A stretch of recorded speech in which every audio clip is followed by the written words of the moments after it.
जी अस्सलाम वालेकुम। क्या हाल चाल है? उम्मीद है आप लोग सब खैरियत से होंगे। आज हम लेक्चर 3 ऑर्बिटल हाइब्रिडाइजेशन जो है वो नेक्स्ट जो हमारा टॉपिक है उसको हम स्टार्ट कर रहे हैं। लास्ट लेक्चर्स के अंदर हम लोगों ने बॉन्डिंग को अच्छे से पढ़ा था। अब हमारा जो नेक्स्ट टॉपिक है वो है हाइब्रिडाइजेशन। हाइब्रिडाइजेशन जो है वो आपने इनऑर्गेनिक केमिस्ट्री के अंदर भी उसको पढ़ा था। अब यहाँ पर ऑर्गेनिक केमिस्ट्री के अंदर हाइब्रिडाइजेशन की कुछ एग्जांपल्स हैं, वो हम लोगों ने अंडरस्टैंड करनी है, उसको हमने समझना है। तो चलिए स्टार्ट करते हैं। हाइब्रिडाइजेशन जो है वो पॉलिंग एक बंदे का नाम था। Polling was the name of scientist जिसने इस थ्योरी को क्या किया था, पेश किया था। इस थ्योरी का पर्पस क्या था पेश करने का, या इस थ्योरी को क्यों हमारे पास, हमने क्या इसको क्यों हम स्टडी कर रहे हैं, तो चलेंगे उसको समझते हैं। कार्बन की तरह हम इलेक्ट्रॉनिक कन्फिगरेशन देखते हैं तो कार्बन का एटॉमिक नंबर 6 है। इसके अंदर हमारे पास जो इलेक्ट्रॉनिक कन्फिगरेशन किसकी, अगर हम वैलेंस इलेक्ट्रॉनिक कन्फिगरेशन देखें तो इसमें 2s के अंदर 2 इलेक्ट्रॉन और 2p के अंदर भी कितने इलेक्ट्रॉन है, 2 है। मॉडर्न डेफिनेशन अगर हम वैलेंसी की देखते हैं, वैलेंसी की मॉडर्न डेफिनेशन को अगर हम देखें तो वो ये कहते हैं जितने नंबर ऑफ अनपेयर इलेक्ट्रॉन होंगे किसी भी इलेक्ट्रॉनिक कन्फिगरेशन में उतनी उसकी क्या होगी, वैलेंसी होगी। फॉर एग्जांपल अगर हम हाइड्रोजन को देखें तो हाइड्रोजन के अंदर 1 अनपेयर इलेक्ट्रॉन, इसका मतलब वो मोनोवेलेंट है। नाइट्रोजन को अगर हम देखें तो नाइट्रोजन की जब हम वैलेंस इलेक्ट्रॉनिक कन्फिगरेशन देखते हैं उसमें 3 अनपेयर हमें नजर आ रहे हैं। इसका मतलब ये होगा कि जो हमारा नाइट्रोजन है उसकी वैलेंसी 3 है। अगर हम ऑक्सीजन को देखते हैं तो ऑक्सीजन के अंदर हमें अनपेयर जो है वो 2 नजर आ रहे हैं। इसका मतलब ये होगा कि ऑक्सीजन की वैलेंसी क्या है, 2 है। सेम एज अगर हम यहाँ पर कार्बन को देखें तो कार्बन की जो वैलेंसी है वो भी हमें क्या नजर आ रही है, इसके अंदर भी हमें 2 अनपेयर नजर आ रहे हैं। इसका मतलब ये इट शुड बी डाइवेलेंट, इसको क्या होना चाहिए था, डाइवेलेंट होना चाहिए, इसकी वैलेंसी 2 होनी चाहिए थी।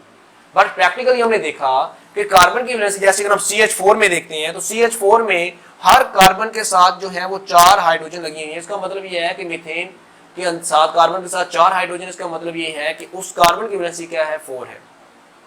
तो कार्बन की टेट्रा वैलेंसी को एक्सप्लेन करने के लिए जो हमारे पास हमें हाइब्रिडाइजेशन क्या करती है, हेल्प करती है। ये थ्योरी ये कहती है कि हमारे पास एक इलेक्ट्रॉन जो है वो सपोज करें कि एक्साइट हो जाता है from 2s to 2p z में, यानी एक इलेक्ट्रॉन जो है वो एक्साइट चला गया किससे, 2s से 2p z में चला गया। तो जब ये इलेक्ट्रॉन उसमें एक्साइट कर गया तो इस तरह अब उसमें अनपेयर इलेक्ट्रॉन कितने हो गए, 4 हो गए। इसका मतलब ये है कि ये अब क्या शो करेगा, टेट्रा वैलेंसी को शो करेगा। अब हमें यहाँ पर हम 4 वैलेंसी जो है वो तो हमें यहाँ से पता चल गई। अब हमें नेक्स्ट क्वेश्चन हमारा ये होना चाहिए कि हमने इन सारों का हाइब्रिडाइजेशन, ये कहते हैं कि हम सारे ऑर्बिटल को आपस में मिक्स करते हैं तो उस दौरान हाइब्रिड ऑर्बिटल बनते हैं। तो क्यों करते हैं, उसका आंसर हम यहाँ पर डिस्कस करते हैं। हमें वीबीटी हमने पढ़ी है, वैलेंस बॉन्ड थ्योरी। वो हमें ये कहती थी कि वैलेंस बॉन्ड जो हमारे पास जो होते हैं किसी भी एटम के, वो पार्टिसिपेट करते हैं और वो हमारे पास क्या बनाते हैं, बॉन्ड बनाते हैं। फॉर एग्जाम्पल कार्बन को हम देखें तो 4 हमारे पास अनपेयर नजर आ रहे थे। हाइड्रोजन के अंदर 1s1 होता है जी। इस कार्बन के अंदर हमारे पास 4 इलेक्ट्रॉन आ रहे थे हमारे पास, और 4 हाइड्रोजन ने आके इसके साथ क्या कर लिया, शेयरिंग कर ली है। तो इस तरह हमारे पास ये मीथेन बन गई। अगर हम यहाँ पर देखें तो ये जो बॉन्ड बन रहा है इस कार्बन का, ये 2s है तो ये s और s ओवरलैपिंग हो रही है, उस दौरान ये बॉन्ड बन रहा है। फॉर एग्जाम्पल ये वो वाला बॉन्ड है, ये वाला, फिर ये वाला s और इसका s है हाइड्रोजन का और इसका p है। सपोज करें वो ये है, ये भी s और p है, ये भी s और p है। हमें पता है कि S की ओवरलैपिंग जो होती है सिग्मा बॉन्ड बनाने के लिए वो मोर होती है। इसका मतलब ये है कि यहाँ पर इसकी ओवरलैपिंग जो है S की ओवरलैपिंग वो मोर होने की वजह से यहाँ पर इसकी बॉन्ड लेंथ कम होनी चाहिए, इनकी बॉन्ड एनर्जी ज्यादा होनी चाहिए, यानी कि ये बॉन्ड ज्यादा स्ट्रॉन्ग होना चाहिए। लेकिन जब प्रैक्टिकली देखा गया तो तमाम के तमाम जो कार्बन के साथ हाइड्रोजन थे उन सारों की बॉन्ड एनर्जी, उन सारों की बॉन्ड लेंथ क्या थी, सेम थी।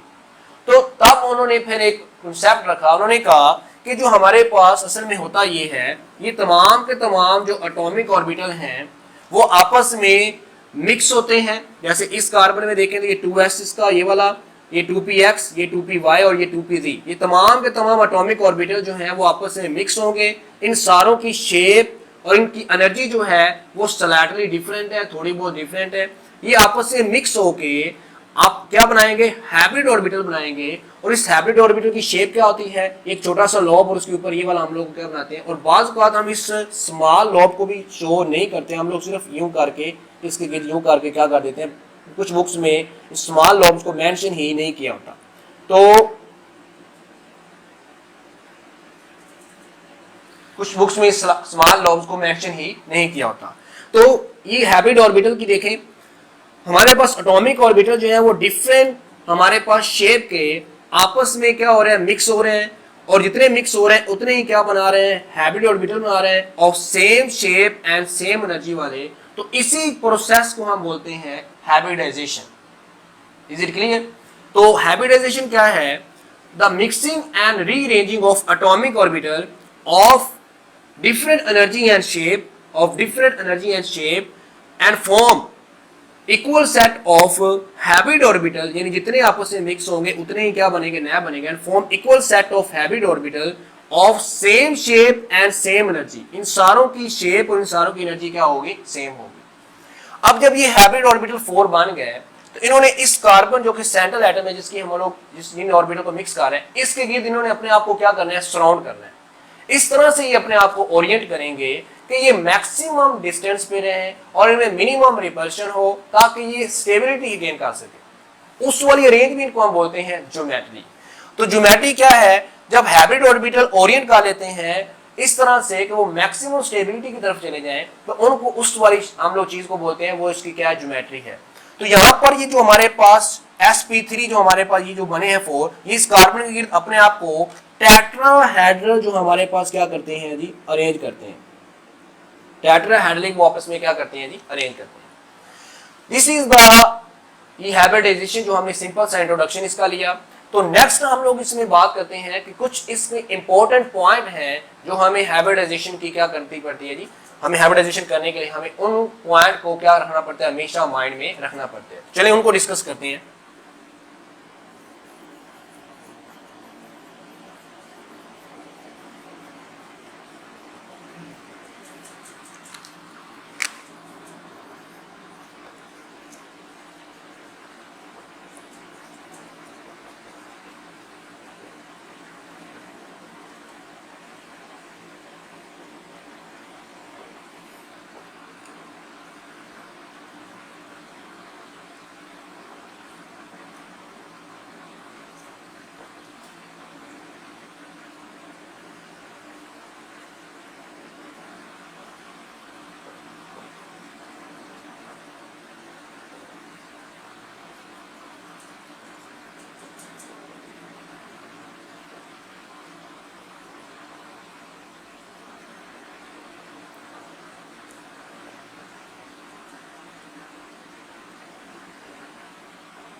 जी, तो कुछ ही इंपॉर्टेंट पॉइंट हैं जो आप लोगों ने नोट करने हैं, और जो हमने हैबिटाइजेशन जो है उसको करने के लिए हमें ये पॉइंट हमेशा जो है वो माइंड में रखने जरूरी है।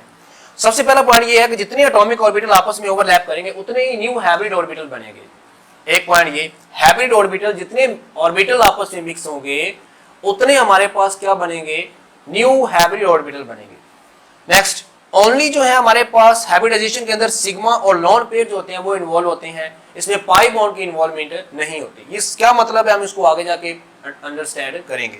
उसके बाद है, अगर हम किसी चीज की ज्योमेट्री बता रहे होंगे, यानी कि वो किस तरह से हैबिट ऑर्बिटल ने अपने आप को अरेंज किया है, उसमें हम लॉन पेयर को भी काउंट करेंगे और बॉन्ड पेयर को भी काउंट करेंगे। ठीक है, ये मैं समझाता हूँ आगे जाके एग्जाम्पल से, और ये आप एक दफा नोट कर लें। और जब हम इसकी शेप बता रहे होंगे तो सिर्फ और सिर्फ हम बॉन्ड पेयर को कंसीडर करेंगे, लॉन पेयर को हम कंसीडर नहीं करेंगे। ठीक है जी। तो इसके बाद हम लोग चलते हैं जी अब एग्जाम्पल की तरफ। sp3 हाइब्रिडाइजेशन या टेट्राहाइड्रल हाइब्रिडाइजेशन क्या है।